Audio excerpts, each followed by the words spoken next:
Guys, I figured it out. I've finally learned what you should never call a furry, and that would be their actual name. Yep, we're talking about this. This is going to be at least an 8-minute video. Welcome to BetaEtaDelota. This is what we do here. But in all seriousness, hi, how are you? We're going to talk about why you shouldn't call your favorite furry, or just furries for that matter in general, by their first and or last name, or their actual name. The one that they don't use to identify and express themselves with through the furry fandom or whatever subculture they partake in. Whether it's online, at conventions, in person. If you know someone by a certain username online like Blue the Fox, don't call them Steven. Like everyone does it online. Everyone has some username they have, some nickname, some way of identifying themselves that doesn't just associate with their actual name. It's like the unspoken rules you just don't mention. You don't ask about Rainforest, you don't ask the IT department where they were the first weekend of December, and you especially don't call a furry by their actual name. I know the first two were questions and the third one was more of a statement, but yeah, hi, I'm doing my best here. I'm making eye contact with all of you. Isn't it awkward? And that's actually part of what I want to talk about with regards to why you don't call a furry by their actual name. Boundaries and being respectful of them. Unless, of course, there's some permission given beforehand, or like, unless someone's Fursona name is their actual name, like Kyle, for example. It's just, his Fursona is Kyle, so you can call him Kyle, I guess, I think. I don't know if he explained that or not. And that's the thing. Some people try to be quirky and funny and call me by my first name and or last name. And to an extent, I kind of laugh back, because I shouldn't be hearing my first and last name unless my mom's about to whoop my ass. Not literally, of course, but still. But that's what it usually is. So when I see random furries, especially those that I'm like maybe acquaintances at best with, or those that I've never interacted with at all, who call me that, it's just like, wow, that's really weird. I'm a furry and that's weird, you know? And still, going back to the whole furry thing, if you didn't know this, furries are very lenient and very chill. Obviously, we have standards to an extent. That sounds kind of funny now that I mention it. We have standards. I can't help but laugh. But still, you gotta think about it. Like, furries have been kind of the punching bag of the internet for years now. There's so much unwarranted hate tested towards furries. So at this point, most furries are just kind of used to the bland comments and hate. So we're at the point where, like, nothing really bothers us. We're just kind of doing our own thing. But with that in mind, and this could just be a me thing, or the position that I'm in as a content creator, as someone that is kind of known on the internet as this person that you might want to be friends with, which is reasonable, but you know, boundaries, parasocial relationships, whole conversation for another day. The one thing that kind of irks me is when people try to call me by my actual name and I don't know you. And the reason why, especially, is because these individuals know me as Beta, or BetaEtaDelota, or Beta the Furry, because they found me through Furry. In the furry fandom, they know me as such. There is not really a connection or relationship outside of that. Even at that, there might not be. The reason why I want to talk about this today is specifically from a YouTube comment that I received asking me, how often do I learn my furry friends' actual names? Is it through like a transaction on Venmo or PayPal? Or is it just like I get to know them enough in time where they trust me to call them their actual name and that's okay and chill? And to answer the question, it happens for me pretty frequently with the friends that I really get to know. Like, especially if I'm going out to dinner with them, or like if I have a friend who's an artist and I commission them, like I'll get like notification, payment sent to first name, last name. And I'm like, oh, that's their name.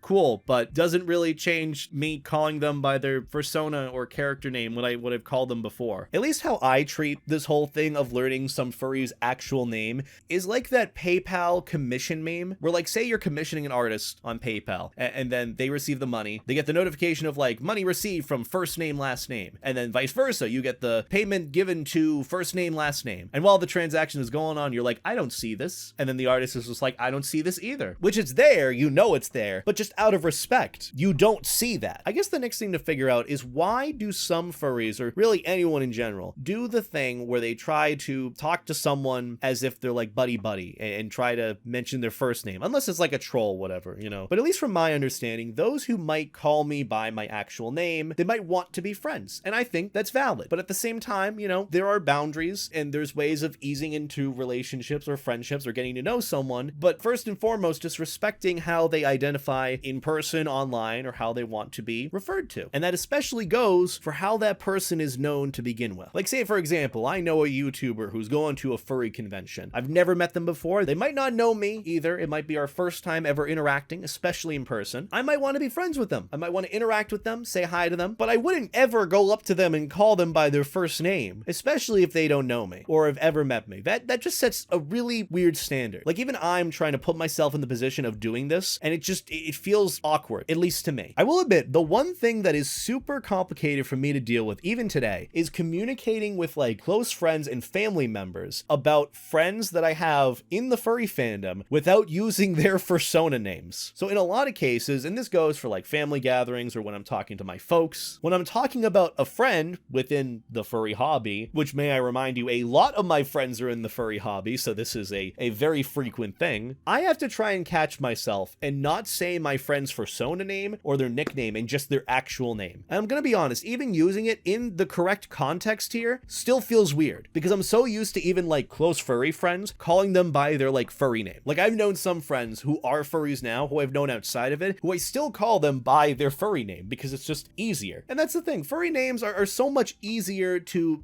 associate with different friends and distinguish between all of them. But parents don't really do that. They always call their friends by their actual names, unless it's like a close buddy nickname sort of thing. I will admit, I have had a few times where I've slipped up, where my parents have asked me, where are you going this weekend? What are you doing? And I'll be like, oh, I'm going to hang out with Pineapple Fox, like not even thinking about it. And they're like, what the hell's a Pineapple Fox? And then I have some explaining to do, which they already know who it is. I'm not shy to explain who my friends are that I hang out with. But in this case, my parents prefer that I use my friends' actual names when I'm not used to doing that. And if anything, it gets very confusing to distinguish who's who. And my grandmother, I do not know how she remembers who each and every one is. When I tell her all about all my friends, I have to use their actual names. I'll try talking about my furry friend and she'll be like, I don't care about their furry name. What's their actual name? She's so to the point. I love her so much for that. She's amazing. And the best part is she remembers each and every one. Like, she'll ask me what I'm doing one weekend and I'll say like, oh, I'm going to hang out with Kyle. And she'll be like, oh, the one from Seattle, Arizona, or Iowa. I'll be like, you remember this better than I do. That's sort of the good thing about online communities, subcultures in general. It's like you can make the name of your fursona or your online character whatever you want it to be. And it's unique to you. As much as there might be like thousands of Lucky the Wolves out there, it's still unique to you. And it's your name that you choose to identify with whatever you do in that community. And as much as I think the furry fandom is very good about distinguishing between who's who based on their names and personas, I'll say it, as soon as you step out of it, it's so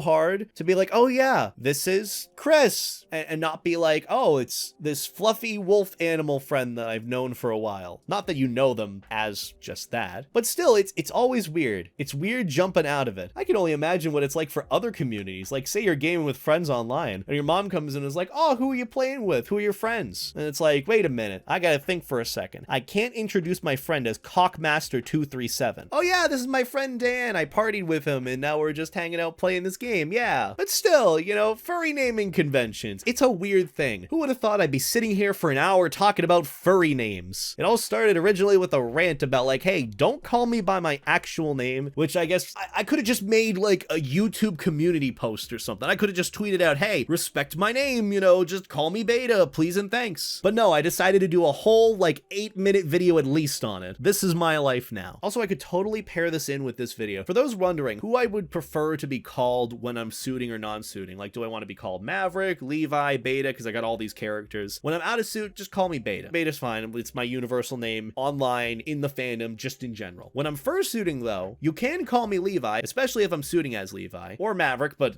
I highly doubt that's going to happen any day soon, let's be real. Or especially, you can just call me Beta. You know, the safe name to call me anything in general is Beta. Or even that life jacket furry. It's like, oh my god, is that the life jacket furry? I've had people call me that. I've had someone call me the Bingus Dingus, and I'm like, that is hilarious. I've also had some people call me by my first name at a convention. I'm like, I do not know you. Why are you calling me that? And I just downright ask them, and you know, they seem a bit thrown off, but I felt bad because they seemed to feel bad. So we're both just standing there feeling bad. But yeah, hey, at least now you know. Please do not call furries by their actual names, unless of course it is expressed between the both of you that it's okay, or you're like close friends. But even then, you know, I personally don't see why I need to call any of my furry friends their actual names unless it's like a dinner reservation or something, where it's like, ah, crap, did they put it under their furry name or their actual name? I'll start with the actual name so I don't look like a crazy person to the receptionist here. But either way, this has been a nice little talk about furry naming conventions. Not furry conventions, but furry names and how nicknames work. So the lesson here is a little bit of respecting boundaries, being a bit knowledgeable about the position you're in with knowing that person and vice versa. Just be courteous to those that have their names as such. It's pretty straightforward. If you see a badge with someone's name, call them by that name. It's easy. Think about it this way. Instead of guessing or even asking, oh, what's your name? You just look at their badge, especially at a convention. Or like in VR chat, you have the name over their head. Or like you have the username, you interact with them online. Or like at a convention, you have their badge. They have like a lanyard with their badges. Oh, who's this person? Call them by the badge name. It's so easy. In fact, it's even better because you're not even making eye contact with them to begin with. It all goes back to eye contact. You're either looking at their feet or looking at the badge on their chest or something. It's like, it's all right there. It's at the eye level.